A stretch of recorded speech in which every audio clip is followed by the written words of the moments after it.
Please subscribe and press the bell icon to get latest updates of নির্ঝরের স্বপ্ন। আপনারা শুনছেন কাহানি।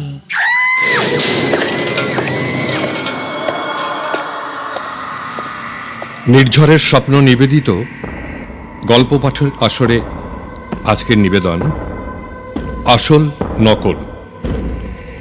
রচনা প্রণব রায়। শুরু হচ্ছে গল্প আসল নকল।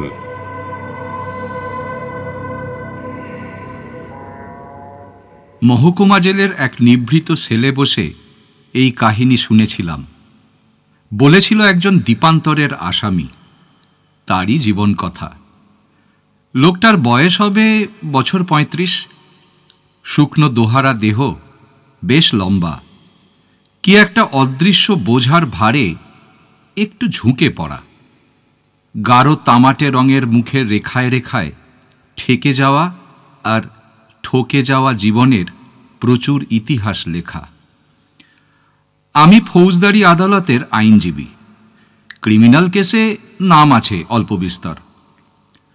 লোকটা তার জানা একজনকে দিয়ে আমাকে ডেকে পাঠিয়েছিল।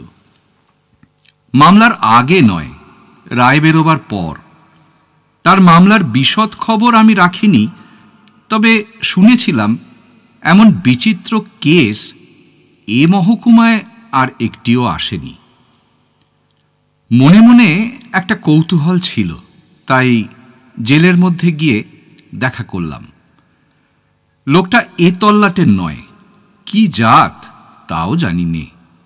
পরনে জীর্ণ কালো রঙের চুড়িদার পায়জামা আর কালো ওয়েস্টকোট। মাথায় মুখে রুখু ঝাঁকড়া চুল আর গোঁফ দাঁড়ি। হাতে পায়ের পেশিগুলো গোটা গোটা শক্ত। সবচেয়ে অদ্ভুত তার চোখ দুটো, থেকে থেকে মশালের মতো দপ করে জ্বলে উঠে নিভে যায়। আর সেই চোখে মাঝে মাঝে স্থির দৃষ্টিতে চেয়ে থাকে, কিন্তু কিছুই দেখে না যেন, অথবা অশরীরী কিছু লক্ষ্য করে। সেই সময় লোকটার দিকে তাকালে গা ছমছম করে ওঠে। তার সেলের সামনে গিয়ে যখন দাঁড়ালাম, হাতে পায়ে ডান্ডাবেড়ির ঝমঝম আওয়াজ করতে করতে সে তখন ছোট্ট সেলটার মধ্যেই অশান্তভাবে ঘুরে বেড়াচ্ছে। জেলার বললে, ওহে, তোমার ব্যারিস্টার বাবু এসেছেন। লোকটা মশাল জ্বালা চোখে আমার দিকে এক দৃষ্টে তাকিয়ে রইল কিছুক্ষণ, তারপর হেসে সহজভাবে বললে, ভেতরে আসুন কর্তা। জেলার সেল খুলে দিল। ভিতরে গেলাম। লোকটা সোজাসুজি বললে, আপিল করতে চাই ব্যারিস্টার বাবু। আমিও সোজাসুজি জবাব দিলাম, খুনের চার্জ তোমার বিরুদ্ধে। সাজা মকুব হবে বলে মনে হয় না। সাজা বদল তো হতে পারে। মানে? কালা পানির বদলে ফাঁসি তো হতে পারে। আপনি আমার ফাঁসির জন্য আপিল করে দিন ব্যারিস্টার বাবু। কিছুক্ষণ থ হয়ে রইলাম। এ কেমন তর মানুষ, যে ফাঁসির দড়ি গলায় পড়তে চাইছে। কয়েদি মাত্রই একটু অপ্রকৃতিস্থ হয় বলে জানি, কিন্তু এ লোকটা তো আগাগোড়াই অপ্রকৃতিস্থ। নাকি জীবনের প্রতি সম্পূর্ণ বীতস্পৃহ? লোকটা ঝমঝমিয়ে একেবারে আমার সামনে এসে বলল, আমি জানি কর্তা, হাকিমরা আপনার কথা শোনে। আপনি আমার হয়ে আপিল করে দিলে ঠিক ফাঁসি হয়ে যাবে। দেখো, কালাপানি গিয়েও তো কত লোকে আবার ফিরে আসে। তুমি ফাঁসি চাইছো কেন? সে তো ঢের দেরি কর্তা। সে যাবার সময় বলেছিলাম, আমিও জলদি যাচ্ছি। আমার কথার খেলাপ হয়ে যাচ্ছে হুজুর। সে ভাবছে রূপলালটা বেঈমান। আপনি আপিল করি দেন, আপিল করি দেন। তার মশাল চোখ দপ করে জ্বলে উঠল, আর দেখতে দেখতে নিভেও গেল। তারপর সেই বর্ণহীন চোখের স্থির দৃষ্টিতে তাকিয়ে রইল দেওয়ালের দিকে, যেন অশরীরী কাউকে দেখছে। গাটা আমার ছমছম করে উঠল। তবু বললাম, কে তোমায় বেঈমান ভাবছে? কার কথা বলছো? আস্তে আস্তে সহজ হয়ে এলো সে। তারপর বলল, গোড়া থেকেই বলি, তবে শোনেন। সেদিন সেই অদ্ভুত কয়েদের মুখে আরো অদ্ভুত যে কাহিনী শুনেছিলাম, সেটা অপ্রাকৃত কি অলৌকিক, না একান্তই আজগুবি, তা আপনারাই বিচার করুন। আমি শুধু রূপলালের সেই আশ্চর্য কাহিনী শুনিয়ে যাচ্ছি। পছিয়ার মাঠে ছোট ছোট তাঁবু পড়েছে। প্রতি বছর শীতের শুরুতে নানা জায়গা থেকে বেদের দল এ গায়ে এসে আস্তানা পাতে। পছিয়ার মাঠই হল তাদের ডেরা। মেলা বসে, বেদের দল বাজির খেলা দেখায়, লোকের হাতের রেখা বিচার করে, আর বেদেনীরা রঙিন পুঁতির মালা আর কুলো ডালা বিক্রি করে। তারপর বসন্তকাল পড়লেই মরশুমি পাখির মতো সব উধাও। পছিয়ার মাঠে এবছর এসেছে এক আজব দল। পায়ে হেঁটে নয়, 7টা মোষের গাড়ি বোঝাই করে। এরা সার্কাস দেখায়। 3টে ক্লাউন মজার চেহারা নিয়ে অনবরত তামাশা করে। বাদর, কুকুর, ছাগল সাইকেল চালায়, টিয়া পাখি কথা বলে, আরও কত কি। এ দলের প্রধান আকর্ষণ যে, সে হল কালা জাদুঘর।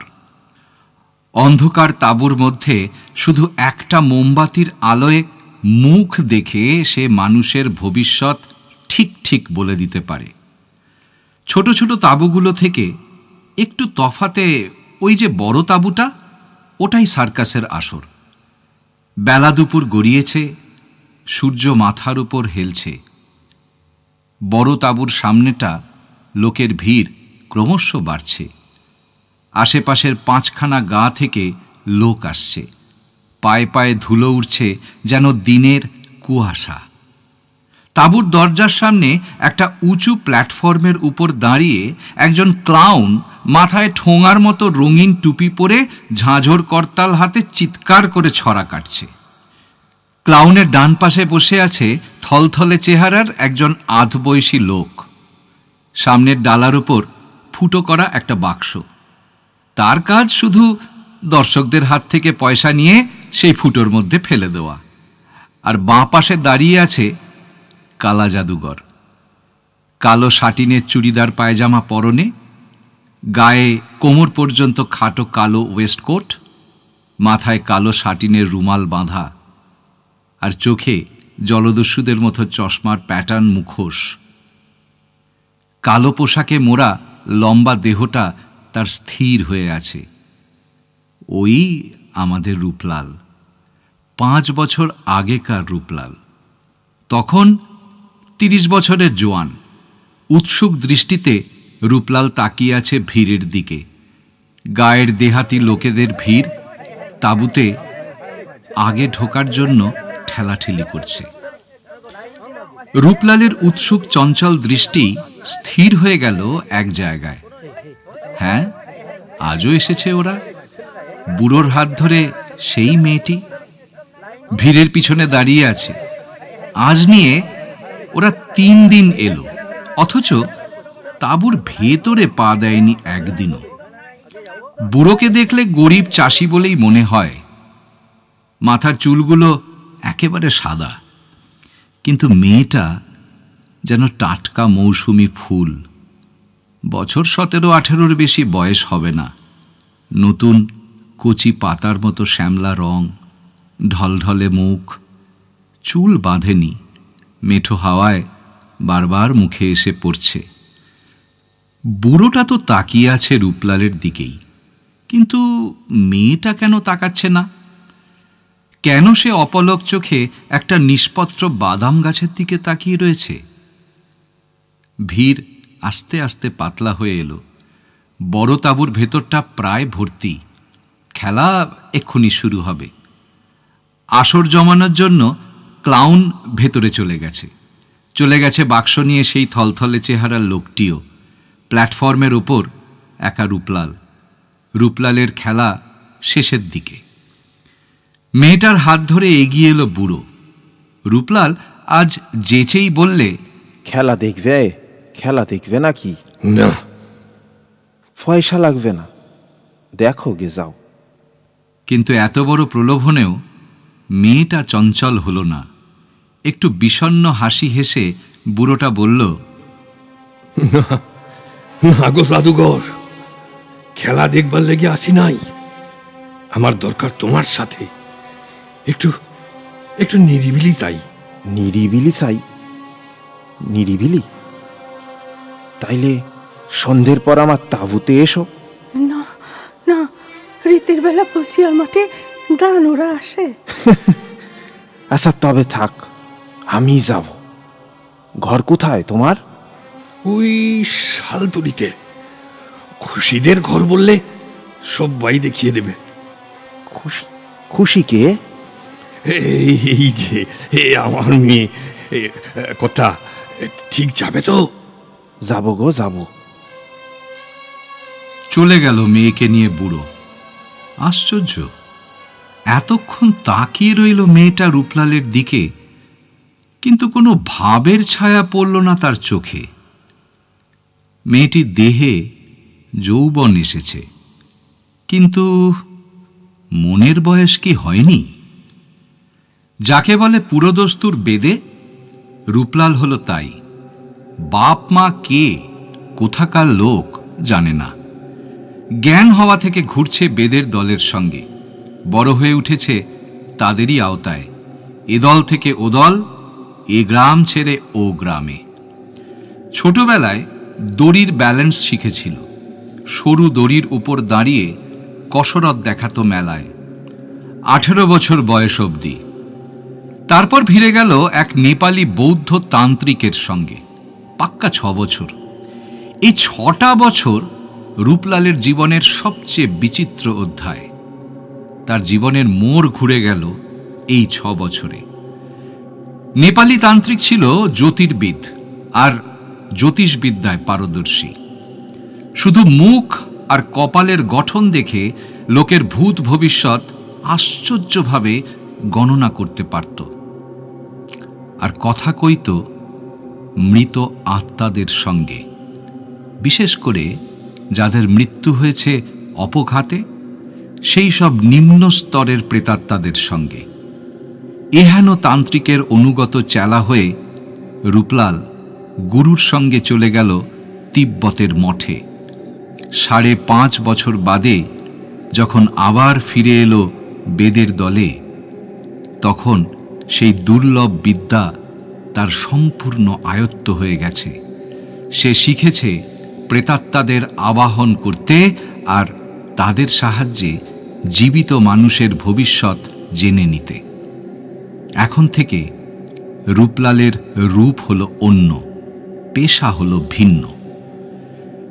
মিশমিশে কালো শাটিনের আটোসাটো পোশাকে সেজে সে যখন অন্ধকার স্টেজে এসে দাঁড়ায়, হলদে মোমের আলোয় তাকে দেখে দর্শকের গায়ে কাঁটা দিয়ে ওঠে।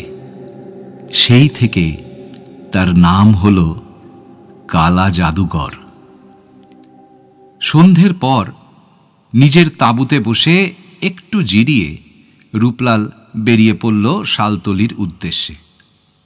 জায়গাটা পছিয়ার মাঠ থেকে ওই মাইলটাকের মধ্যে। খুশিদের বাড়িটা জিজ্ঞাসা করতেই পাওয়া গেল। বাড়ি বলতে খান্দুয়েক মেটে ঘর আর উঠোন। রূপলাল তার কালো পোশাক পরে আসেনি, তাই বুড়ো প্রথমে চিনতে পারল না। তারপর ডেকে বসালো ঘরের মধ্যে, ডেকে আনলো খুশিকে পাশের ঘর থেকে। এর লেগেই তোমারে কষ্ট দেওয়া জাদুঘর। মেয়েটার কপালে কি লেখা আছে ভালো করে দেখে একটু বলে দাও না, একটু বলে দাও। এই ব্যাপার? তা কাল তোমার মেয়েকে তাঁবুর মধ্যে নিয়ে গেলেই তো পারতে। না জাদুঘর, ওখানে ভয়ে খুশি ভরকে যেত। তুমি ঘরেই রেখে দাও, তোমার পাওনা আমি ডবল করে দেবো, ডবল করে দেবো। ঘরের কোণে কাঠের পিল সুজে একটা প্রদীপ জ্বলছিল। পকেট থেকে হলদে মোমবাতি বের করে প্রদীপ থেকে জেলে নিল রূপলাল আর ফু দিয়ে নিভিয়ে দিল প্রদীপটা।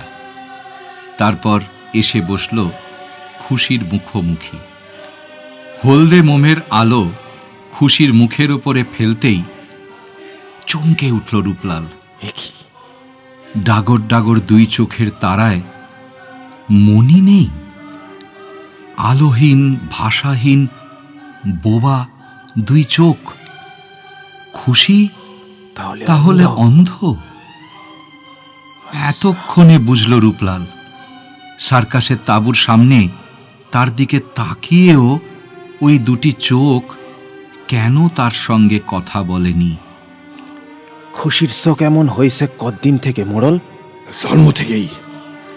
তাই তো পোড়া কপালের কপালের লেখনটা জানতে চাইছি কর্তা। হাতখানা দেখা তো খুশি। রূপোর চুরি পরা একখানা হাত অসংকোচে এগিয়ে এলো রূপলালের দিকে, আর রূপলালেরও একখানা হাত আপনা থেকেই তুলে নিল এক মুঠো তুলোর মতো সেই নরম হাতখানাকে। কয়েক মুহূর্ত, তারপরেই খুশির হাতখানা ছেড়ে দিয়ে বলল, না, আমি হাত দেখি না, মুখ দেখি বলি। মশাল জ্বালা দুই চোখের দৃষ্টি খুশির মুখের ওপর কেন্দ্রীভূত করে রূপলাল চেয়ে রইল আর অস্পষ্ট দুর্বোধ্য ভাষায় তন্ত্রের মন্ত্র আওড়াতে লাগলো। মাঝে মাঝে কাঁপতে লাগলো হলদে মোমের শিখা। বাইরে ঝিঝি ডাকা রাত মুহূর্তের পর মুহূর্ত চলে যাচ্ছে। দুর্বোধ্য তিব্বতী ভাষার তন্ত্রমন্ত্র রূপলালের চাপা গম্ভীর গলায় ক্রমশ দূরের ঘণ্টাধ্বনির মতো মিলিয়ে আসতে লাগলো। কেঁপে ওঠা মোমের আলোয় খুশির ছায়াও পেছনের মেটে দেওয়ালে কাঁপতে লাগলো, আর মনে হতে লাগলো ঘরের আবছা অন্ধকারে ছায়া ছায়া মূর্তি ধরে কারা যেন নড়ে চড়ে বেড়াচ্ছে, ফিস ফিস করে কথা বলছে। স্থির হয়ে বসে আছে খুশি, দৃষ্টিহীন দুই চোখ মেলে। মোমবাতির হলদে আলোয় মুখখানা তার অসম্ভব ফ্যাকাশে দেখাচ্ছে। এই শীতের রাতেও কপালে জমেছে বিন্দু বিন্দু ঘাম। রূপলাল বুঝতে পারল তার উপর প্রেতাত্মার ভর হয়েছে। তার চোখের মশাল আরো যেন উগ্র হয়ে উঠল। সেই উগ্র চোখের দৃষ্টি খুশির ফ্যাকাশে চোখের উপর কেন্দ্র করে রূপলাল তার শেষ মন্ত্র উচ্চারণ করল। বুড়ো দেখতে পেল না, কিন্তু রূপলাল স্পষ্ট দেখল খুশির মুখখানা শুকনো পাতার মতো ক্রমশ কালো হয়ে আসছে। মাথার ওপরে চক্র দিচ্ছে একটা বাদুর, আশেপাশে কিলবিল করছে বিষধর সাপ। সেই ছবি দেখতে দেখতে অস্থির হয়ে উঠল রূপলাল। তার চোখের মশাল আস্তে আস্তে নিভে এলো। এ কি দেখল সে? এ যে অমঙ্গল, ভয়ানক অমঙ্গল।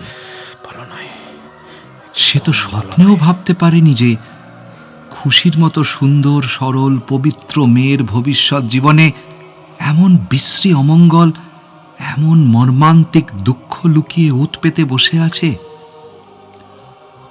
অস্থির হয়ে রূপলাল পকেট থেকে ধূপের মতো একটা পদার্থ বের করে জ্বালিয়ে দিলে সুগন্ধি ধোঁয়া কুণ্ডলি পাকিয়ে উঠতে লাগল। সেই ধোঁয়ায় অশরীরী প্রেতাত্মার দল ঘর থেকে একে একে বিদায় নিল। সহজ আর হালকা হয়ে এলো ঘরের বাতাস, স্বাভাবিক হয়ে এলো খুশির মুখের রং। রূপলাল প্রদীপ জেলে মোমবাতিটা নিভিয়ে দিল। এতক্ষণে বুড়ো মোড়ল নড়ে চড়ে বসল। সংশয় আর অনিশ্চয়তার কাঁপা গলায় বলল, কি দেখলে জাদুকর আমার খুশির মুখে? কালা জাদুবিদদের কিরে, সত্যি কথাই বলো। কিন্তু সত্যি কথাটা রূপলাল বলতে পারেনি। বলতে শুধু মুখেই বাঁধেনি, তার মনেও বেঁধেছিল। বলেছিল সে উল্টো কথাই। ভালোই দেখলাম মোড়ল, মেয়ে তোমার খুশিই হবে, খুব সুখী হবে। দুঃখের আঁচড়টি ওর গায়ে লাগবে না। যদি যদি যদি কি? যদি কেউ ওকে জীবন ভোর আগলে রাখে। ভারী কথা বললে। কে কে আগলে রাখবে গো সারা জীবন? কানি মেয়েকে কে নেবে?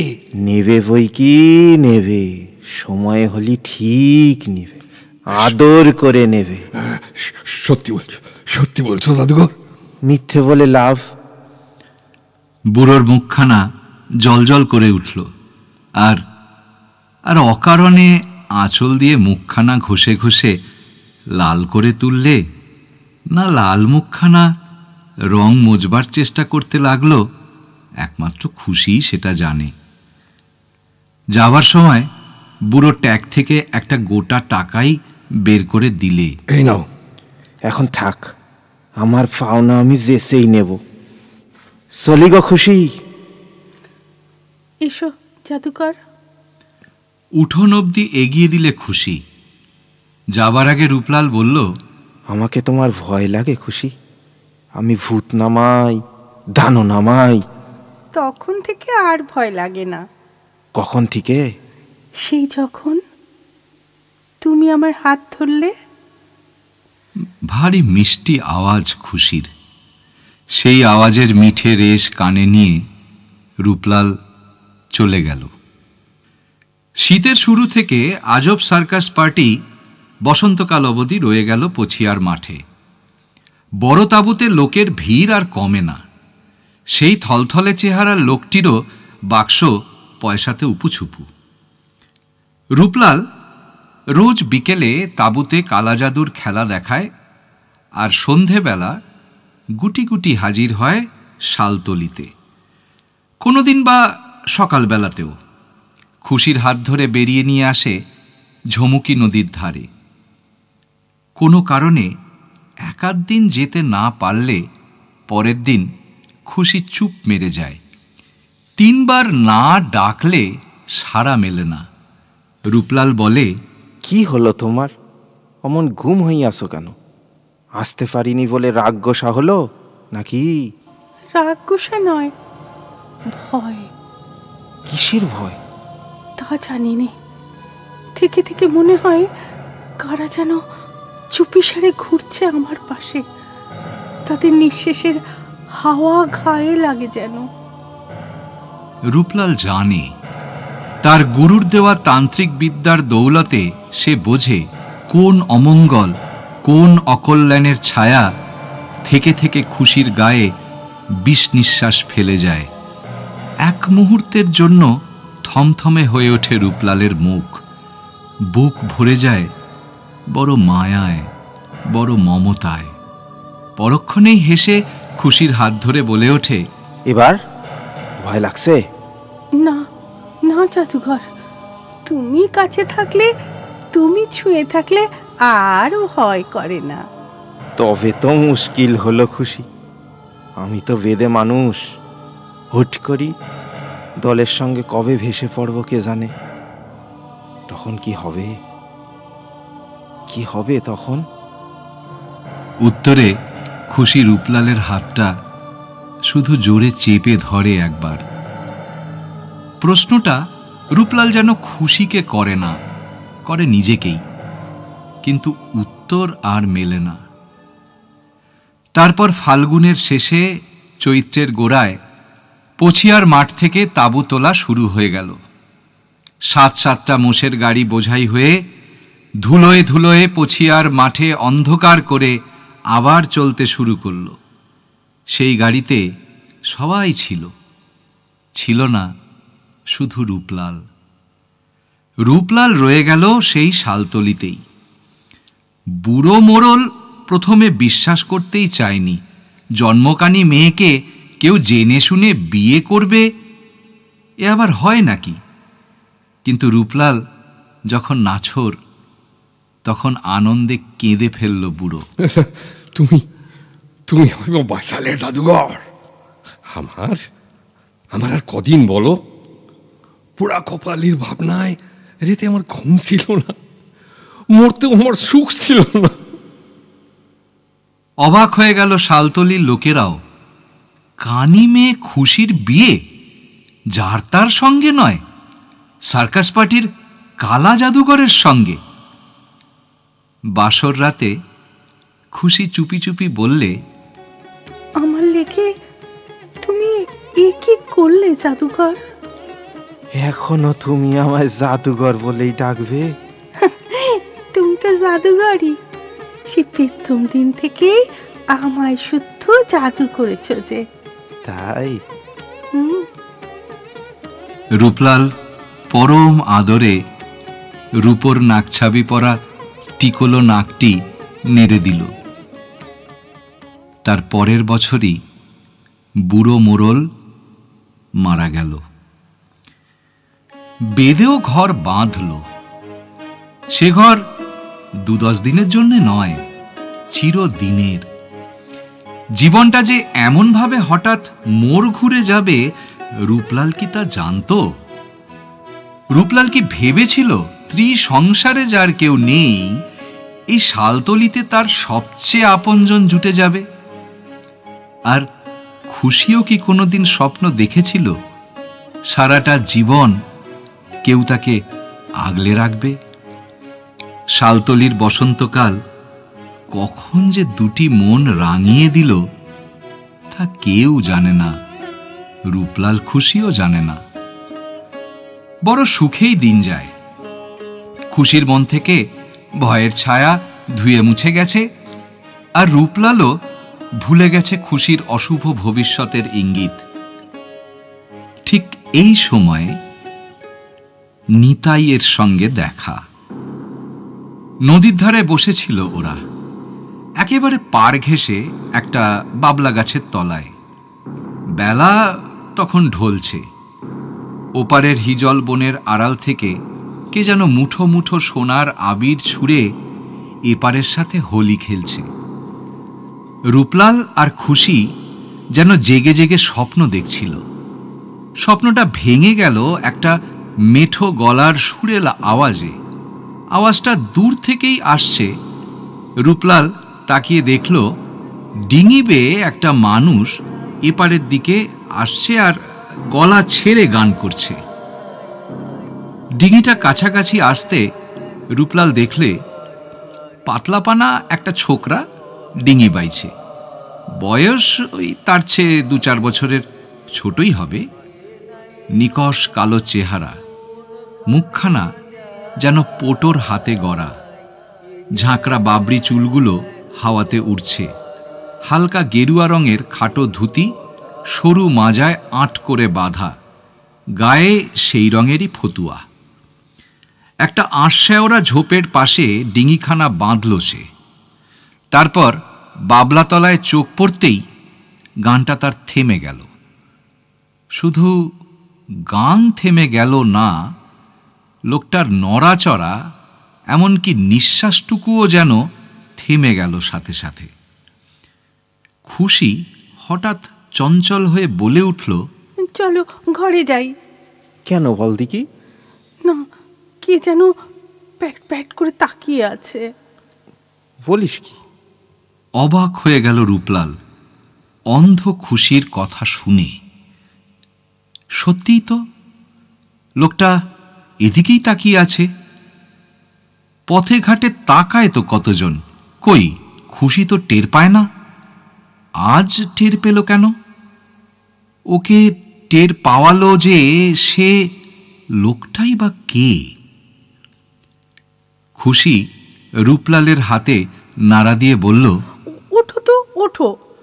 কিন্তু ওরা উঠে যাবার আগেই ডিঙির লোকটা একেবারে কাছাকাছি এগিয়ে এসেছে। হাসি মুখে বলল, কালা জাদুঘর না? রূপলাল জবাব দেবার আগেই লোকটা নিজেই ঘাড় নেড়ে বলল, চিনতে আমার ভুল হয়নি। গেল শীতে বাদামতলার মেলায় দেখেছিলাম তো আমি। আরে আমি নেতাই গুণিন। গুণিন? কিসের গুণিন? সাপে কাটলে আমি ঝাড়ফুঁক করি, বাতের ব্যথা আরাম করি, বাজা মেয়ে ছেলেকে ওষুধ দিই, আর ঝুমুর গান গেয়ে বেড়াই। নিতাইয়ের চোখ দুটো শুধু হাসে না, সে নিজেও এমন হাসে যে বোঝা যায় মানুষটা দিলদরিয়া, একটু খ্যাপাটেও বটে। মজা লাগলো রূপলালের। ওই সঙ্গে ওটি কে ওস্তাদ? আমার পরিবার। মোরল বুড়োর মেয়ে খুশি না? তা বেশ, তা বেশ। ঘরে চলো। ঘর? ঘর কোথায় ওস্তাদ? শালতলিতে? কিন্তু শালতলিতে তো তোমারে আগে দেখিনি। খুশিরে চেনো নাকি? চিনি, চিনি বই কি ওস্তাদ। হাসি কেউ চিনি, খুশি কেউ চিনি। আরে জীবনটাই যে হাসি খুশির মেলা। হাতে আবার টান পড়তেই রূপলাল দেখল উল্টো পথে খুশি দুপা এগিয়ে গেছে। পিছু নিল সে। বাবলাতলায় দাঁড়িয়ে নিতাই চেয়ে রইল সেদিকে। তারপর আচমকা আবার গলা ছেড়ে গান ধরল। দিন দুই বাদে একদিন দুপুরে উঠোনের বেড়ার ওপার থেকে ডাক শোনা গেল, উস্তাদ, উস্তাদ, আরে ঘরে আসো। ঘরেই ছিল রূপলাল। ক্ষেত থেকে ফিরে সবে স্নান খাওয়া সেরেছে। বেরিয়ে এসে দেখে নিতাই গুণিন।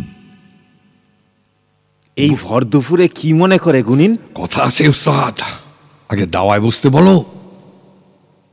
বসো বসো। নিতাই অবশ্য রূপলালের বলার অপেক্ষা রাখল না, নিজেই এসে চেপে বসল। তারপর ফতুয়ার পকেট থেকে লাল লণ্ঠন সিগারেট বের করে একটা রূপলালকে দিলে, একটা নিজে ধরালে।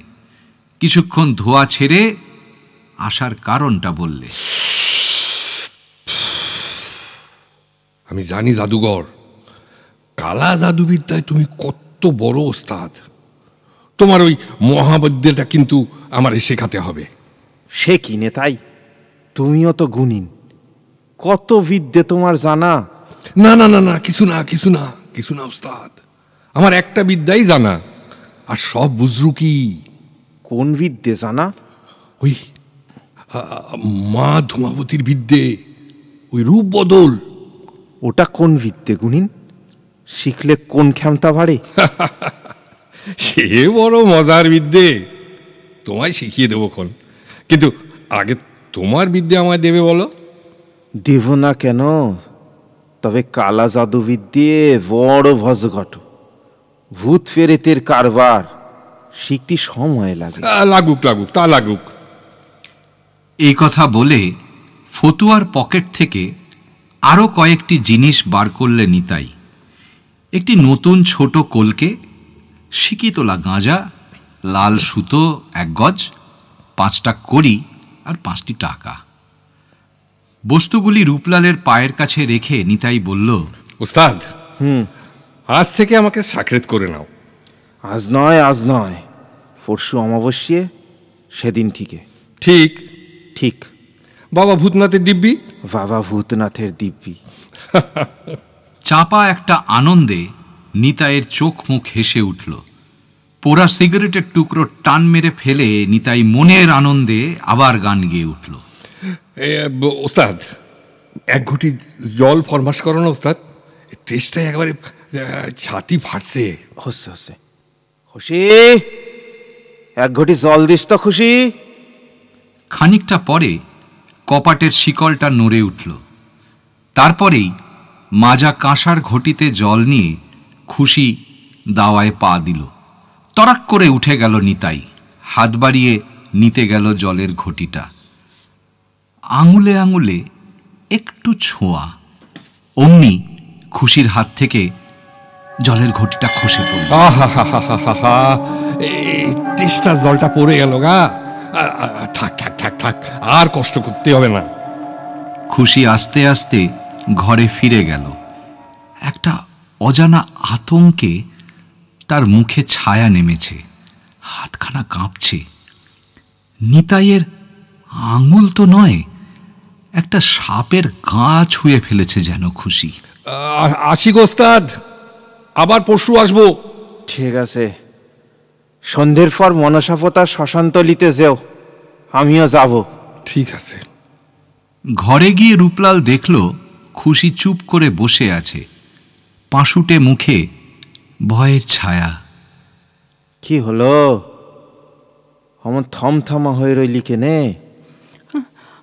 অনেকদিন বাদে কেমন যেন গা ছমছম করছিল। এক মুহূর্তের জন্য রূপলালের বুকটাও ছ্যাঁত করে উঠল। তারপরে হেসে বলল, ভয় কি, আমি তো আছি। হ্যাঁ কাকা, ও লোকটাকে তুমি কালাবিদ্যে শেখাবে? নাই শেখালে ও কিন্তু ভালো নয়। দিব্যি গেলে ফেলিছি যে, সোনাটা খেয়া ফাটে, তবে জানিস তো খারাপ নয়। কৃষ্ণপক্ষের ভরা চতুর্দশীর রাত। দুয়ারে খুট খুট শব্দ হল। কে? আমি গো। কে? জাদুঘর এলে? না গো, আমি নিতাই। খুশি যেন একটা ধাক্কা খেল। দরজার কপাটটা সজোরে আঁকড়ে ধরে বলল, তুমি তুমি এখানে কেন? জাদুঘর তো মনসাপতার শ্মশানতলিতে রয়েছে, সেখানে যাও। এক ঘটি জল হবে, বড় তেষ্টা। এ কেমন তোর কথা বাপু, দিনে রেতে যখন তখন তেষ্টা। ঠিক ধরেছো, দিনে রাতে সব সময়ই আমার তেষ্টা। তা আমার কাছে ছাড়া আর কোথাও কি জল নেই? না গো খুশি, আমার তেষ্টার জল তুমি ছাড়া আর কারো কাছে নেই। নিতাইয়ের কথাগুলো কেমন যেন লালা জড়ানো। খুশি দরজাটা বন্ধ করে দিতে গেল, তার আগেই নিতাই খপ করে তার একখানা নরম হাত ধরে ফেলল। জীবনটা হাসি খুশির মেলা গো, জাদুঘর তোমায় কি দিয়েছে? আমি তোমায় অনেক দেব, অনেক সুখ। তুমি আমার হও খুশি, তুমি আমার হও। খুশির সর্বাঙ্গ তখন থরথর করে কাঁপছে। তার মনে হতে লাগলো কতগুলো সাপ কিলবিল করে তার গা বেয়ে উঠছে, মাথার উপরে চক্কর দিচ্ছে বিশ্রী একখানা বাদুর, তার পাখা ঝাপটানোর হাওয়া মুখে লাগছে। ভয় চিৎকার করে উঠে ঢলে পড়ল খুশি। নিতাই এতটা ভাবেনি। সে আর দাঁড়ালো না, ছুট্টে বাইরের অন্ধকারে মিশে গেল। গাঢ় ঘুমের কুয়াশা ধীরে ধীরে ফিকে হয়ে আসছে, আর তারই মাঝে রূপলাল কি হলো যেন অনেক দূর থেকে ডাকছে। কি হলো তোর খুশি? চোখের ভারী পাতা দুটো মেলে খুশি দেখলে শিয়রে সত্যিই রূপলাল। স্বামীর বুকে মুখ রেখে হু হু করে কেঁদে ফেলল সে। নিতাই শয়তানকে তুমি আর আসতে দিও না, কখনো না। ও আমায় খুন করবে, আমায় মেরে ফেলবে। খুশিকে বুকে জড়িয়ে ধরে রূপলাল হ্যাঁও করল না, নাও করল না, গুম হয়ে বসে রইল। শুধু তার মশাল চোখ একবার দপ করে জ্বলে উঠল। নিতাইকে মানা করতে হয়নি, নিজে থেকেই সে আর আসেনি। প্রায় 1.5-2 মাস কাটল। রূপলাল তবু নিশ্চিন্ত হতে পারল না। খুশি বলেছিল, ও কাল ভরা যখন আমার হাতখানা ধরল, তখন শরীরটা আমার অবশ হয়ে গেল। মনে হলো তুমি আমার হাত ধরেছ। বলিস কি? হ্যাঁ গো। তারপর লজ্জার যখন বললে জাদুঘর তোমারে কি দিয়েছে, তখন হুঁশ হলো। আমার মন বললে এ তো তুমি নয়, এ নিশ্চয় শয়তানটা। আমার শরীরটা কাঁপতে লাগলো, আর কিছু মনে নেই আমার। খুশির কথা শুনে মনে মনে চমকে উঠেছিল রূপলাল। নিতাই গুণিনের হাতের ছোঁয়ায় অবশ্যই এসেছিল খুশির সর্বাঙ্গ। মনে হয়েছিল রূপলালই তার হাত ধরেছে। তাহলে খুশিকে ঠিক অবশ নয়, বশ করেছিল নিতাই। তবে কি নিতাই গুণিন ডাকিনী মন্ত্র জানে? এত বড় গুণিন হয়েও কেন সে রূপলালের কাছে এসেছিল সে তো এখন বোঝাই যাচ্ছে। কালা জাদুবিদ্যার লোভে নয়, সে এসেছিল খুশি ফুলের টাটকা মধুর লোভে। নেপালি তান্ত্রিক গুরুর বিদ্যে কখনো মিথ্যে বলে না।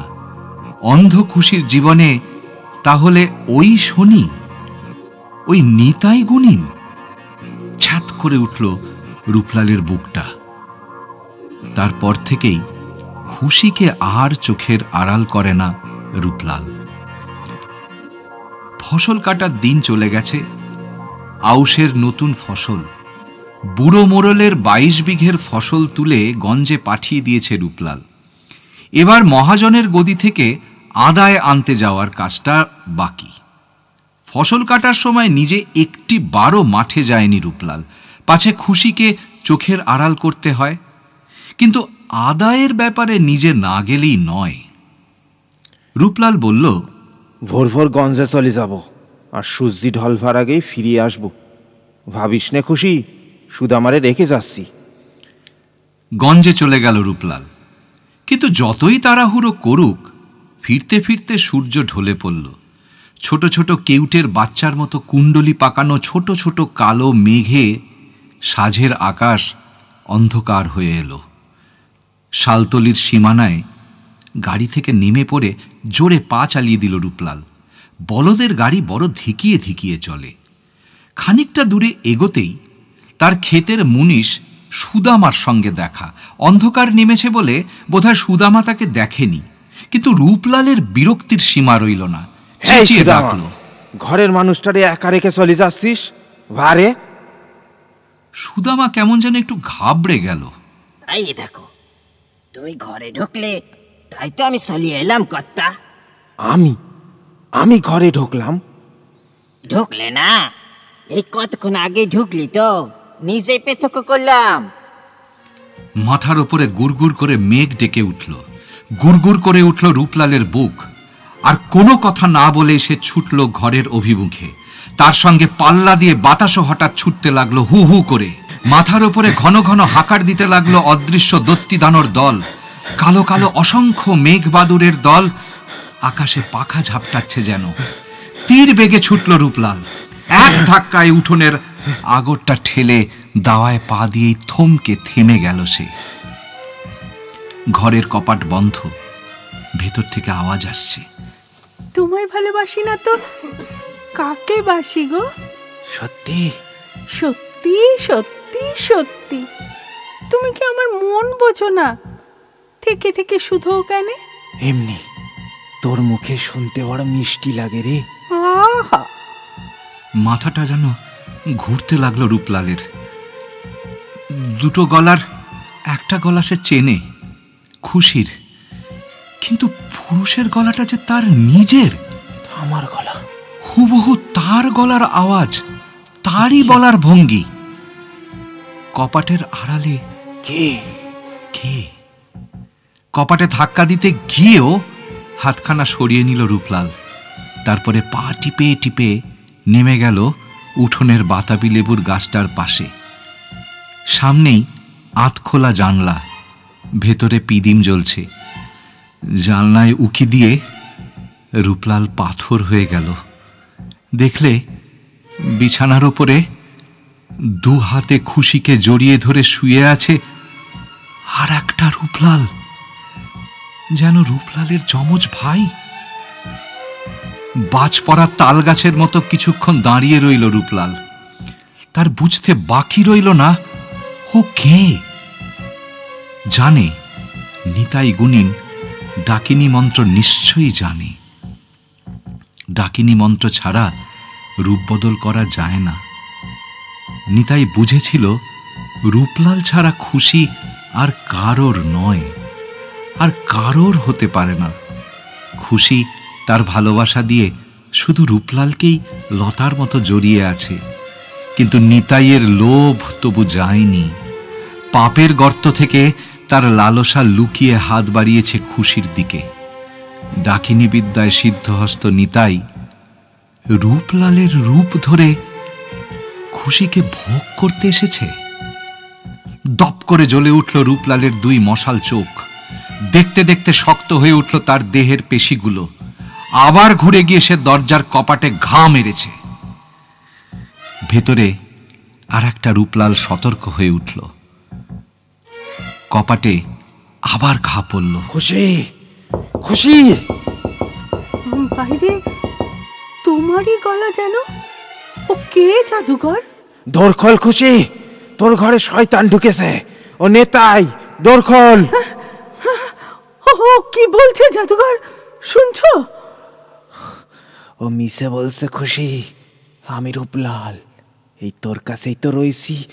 বাইরের ওটা নেতাই শয়তান, আমি রূপলাল। খুশি। বাইরে রূপলাল কপাটে আরো জোরে জোরে ধাক্কা দিল, আরো জোরে, আরো জোরে। পুরনো কাঠের আগল সইতে পারল না, মরমরিয়ে ভেঙে পড়ল। দুহাট হয়ে গেল দুটো কপাট। ঝড়ের মতো ঘরে পা দিয়ে বাইরে রূপলাল চিৎকার করে উঠল, আর কোলে শুয়ে আসিস খুশি? ও যে নেতাই গুণীন। দ্বিতীয় রূপলাল ঠিক তেমনই গলায় বলে উঠল, ওর কথায় বিশ্বাস করিস না খুশি, ও নেতাই, আমি রূপলাল। দোরগোড়া থেকে প্রথম রূপলাল বলে উঠল, শয়তান গুণীন তোরে গুণ করেছে খুশি, আমি রূপলাল। হেসে উঠল দ্বিতীয় রূপলাল। মিছে কথা খুশি, মিছে কথা। এই দেখ আমার হাত, মুখ, নাক, দেখ দেখ।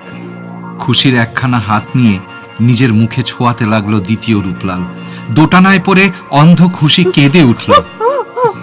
সত্যি করে বলো না গো, কোনটা আসল জাদুঘর? কামের নেশা বড় নেশা। দু হাত দিয়ে খুশিকে বুকে সপাটে জড়িয়ে ধরে মুখের ওপরে মুখ রেখে দ্বিতীয় রূপলাল বলল, আমি আমি আমি। আর স্থির থাকতে পারল না আসল রূপলাল। চালের বাতা থেকে কি একটা জিনিস তার হাতের মুঠোয় চলে এলো। পিদিমের আলোয় নিমেষের জন্য বিদ্যুৎ ঠিকরে উঠল তার হাতে। তারপরেই দ্বিতীয় রূপলালের মুন্ডুটা কাত হয়ে লটকে পড়ল। আকাশে অদৃশ্য দৈত্যদানর দল বিকট শব্দে হাঁকার দিয়ে উঠল। খ্যাপা হাওয়া হেসে উঠল থরথর করে। আর রক্তমাখা রামদাখানা হাতের মুঠোয় ধরে শক্ত হয়ে দাঁড়িয়ে রইল আসল রূপলাল। তারই চোখের সামনে নকল রূপলালের রক্তমাখা দেহটা দেখতে দেখতে নিতাই গুণিনের চেহারা হয়ে উঠল। খুশি যেন এতক্ষণ বোবা হয়ে গিয়েছিল।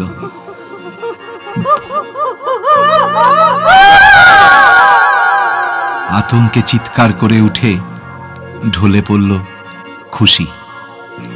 মশাল জ্বালা চোখে স্থির দৃষ্টি মেলে রূপলাল দেখতে লাগলো খুশির গা বেয়ে খিলবিল করে উঠছে বিষাক্ত সাপের দল।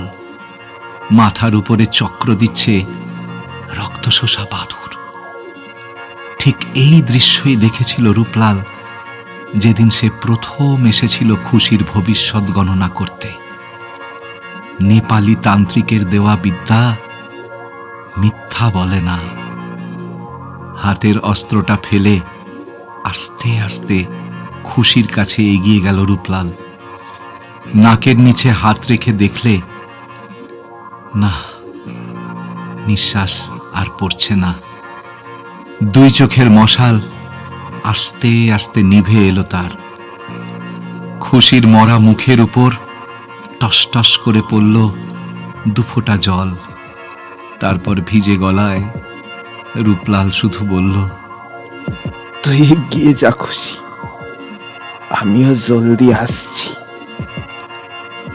পরের দিনই পুলিশের হাতে ধরা পড়েছিল রূপলাল। নিতাই গুণিনকে খুন করে সে পালায়নি, কিন্তু অনেক চেষ্টা করেও ফাঁসি হলো না তার।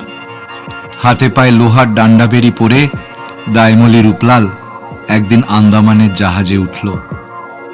সে আজকের কথা নয়, ব্রিটিশ আমলের কথা। এতদিনে রূপলাল তার খুশির কাছে পৌঁছে গেছে কিনা কে জানে।